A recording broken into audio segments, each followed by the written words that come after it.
Hello everyone, welcome back to my another vlog again. So today I'm escaping into nature for a quite and beautiful hike to Phulchoki Dada. Right now I am here at Godavari Bus Park. So I start my hiking with this outfit. So it takes 4 hours about to complete the whole hike. So let's enjoy the journey together, guys. तल ticket काटेर चाहिँ फुलचोकी जानको लागि हामीले यो बाटोबाट सिधै यो मन्दिरको तलबाट सिधै उकालो जानुपर्ने छ। सो मार्बल डाँडा माथि छ, मार्बल डाँडा जानको लागि चाहिँ यही बाटोबाट जानुपर्छ है। सो हामी चाहिँ यो बाटो लागौँ ल, यो बाटो।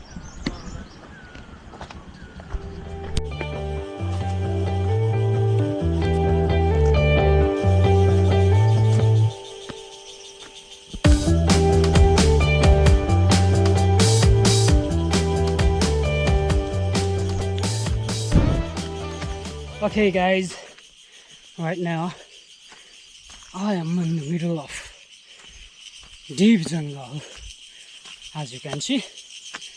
अनि आज शनिबार भएकोले होला हैन, मान्छेहरुको यसै छ के कमिलाको ताती जसरी चाहिँ मान्छेहरु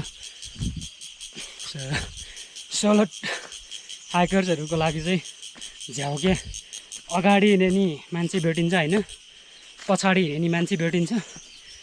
त्यही माथि स्पिकर बजाइरहेछन्, नाच्दै गाउँदै हिँडिरहेछन् हैन। सो त्यही हो।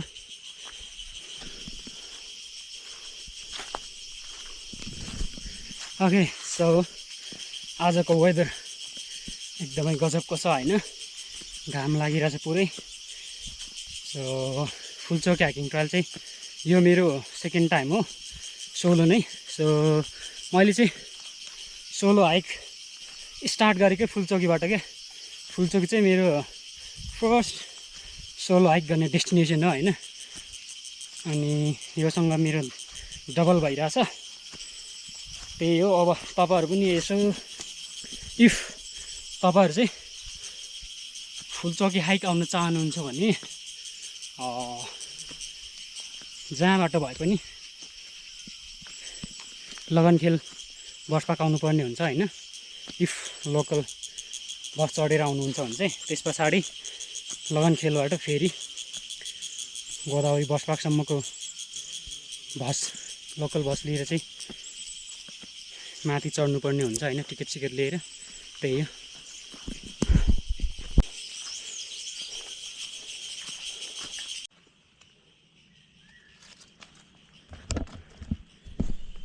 ओके, सो ठ्याक्कै अब 8 किलोमिटर बाँकी रहेछ हैन। भन्छ म अहिले हाइक स्टार्ट गरेको ठ्याक्कै 1 घन्टा हुन आँटिरहेछ। सो अब 8 किलोमिटर बाँकी छ हैन। जाउँ, इट्स फन।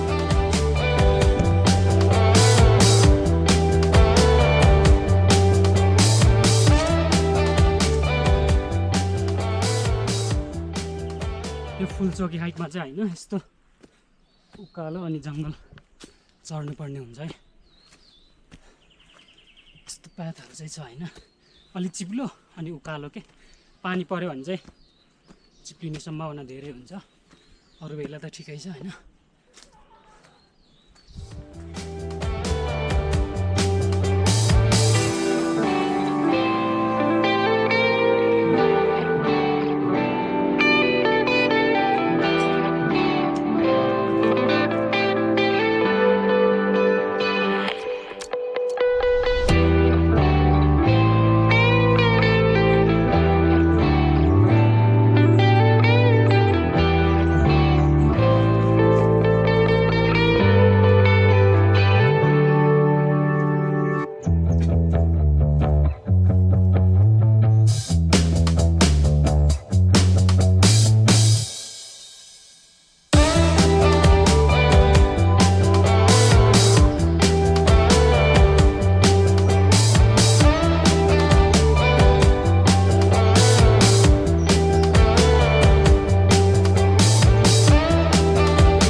यो चाहिँ अर्को रुट हो होइन फुलचोकीको तलको त्यो रोडदेखि चाहिँ यता भायाको एउटा सानो ट्रायल छ कि यो चाहिँ सिक्रेट ट्रायल हो। सो यो ट्रायलबाट चाहिँ आइरहेको छु म। यतातिर चराहरू मजाले देख्न सकिन्छ होइन सानोतिनो, अनि जङ्गल पनि ठुलो छ क्या, अनि बवाल छ क्या पछाडि हेर्नु त। सो यसकै लागि चाहिँ म यो ट्रायल आएको होइन। उतापट्टिको ट्रायल चाहिँ रोडै रोड हुन्छ के, लास्टै के भन्नु नमिठो हुन्छ क्या हाइकिङ गर्ने। सो यो चाहिँ मेरो favourite trial as you can see guys. यस्तो चाहिँ यहाँको ट्रायल चाहिँ।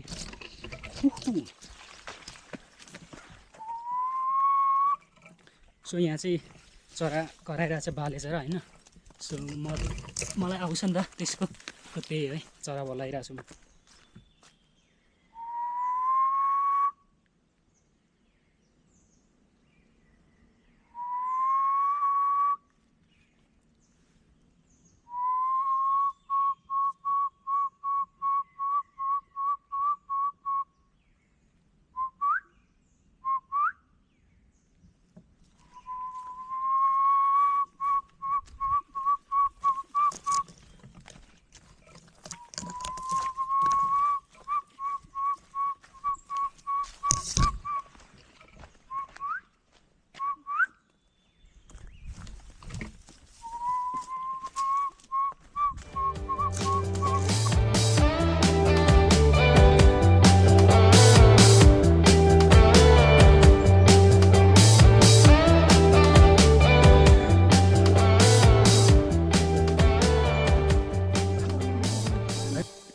So guys after long walk पछाडि चाहिँ म अहिले सूर्यकुण्ड आइपुगेको छु।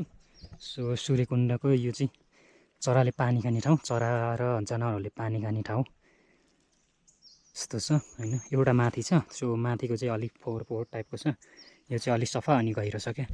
So let's see. जुम हुँदैन नि, क्लियर देखिन्छ। हामी चाहिँ यो पोइन्टमा आइसकेका छौँ होइन। यो पोइन्टमा आइसके पछाडि चाहिँ हामी यो बाटो फलो गर्दै जानेछौँ। सब यो फुलचोकी ह्याङ्गिङ ट्रायलको वेमै यसरी साइन दिया हुन्छ माथि जानलाई चाहिँ। सो यो बाटो फलो गर्दै हामी चाहिँ जानेछौँ है त। Let's go guys.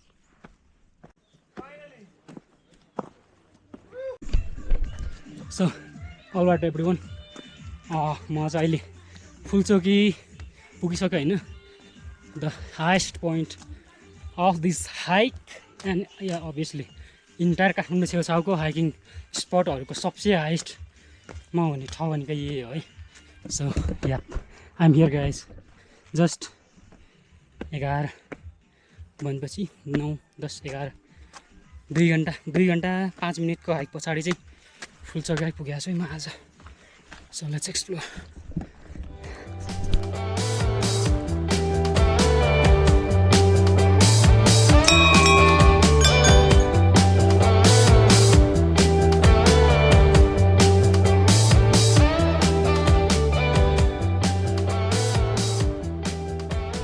Okay all right everyone, अहिले फुलचोकीको हाइएस्ट पिक र मन्दिर पनि दर्शन गरेर सक्यो होइन। अब चाहिँ हामी सेम रुट फलो गर्दै फेरि पनि back to Godavari bus park जानुपर्ने छ।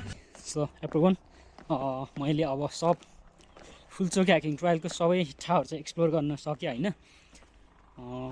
तलको हेलिप्याडदेखि लिएर यता एउटा सानो गुफा छ होइन, त्यो गुफादेखि लिएर माथि फुलचोकीको मन्दिरको दर्शन गर्न सकेर पनि म चाहिँ अहिले ब्याक टु रुम गइरहेको छु होइन गोदावरीतर्फ। सो मलाई टोटल्ली गोदावरीदेखि फुलचोकीको टप पुग्नलाई 2 घन्टा 5 मिनट टाइम लाग्यो होइन। अब यहाँदेखि अभियसली झर्नलाई त मलाई त्यस्तै 40 मिनट जति बढीमा लाग्छ।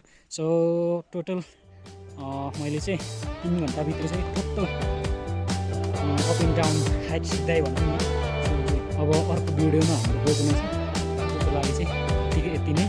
So take care guys, love you all, bye, see you in the next video.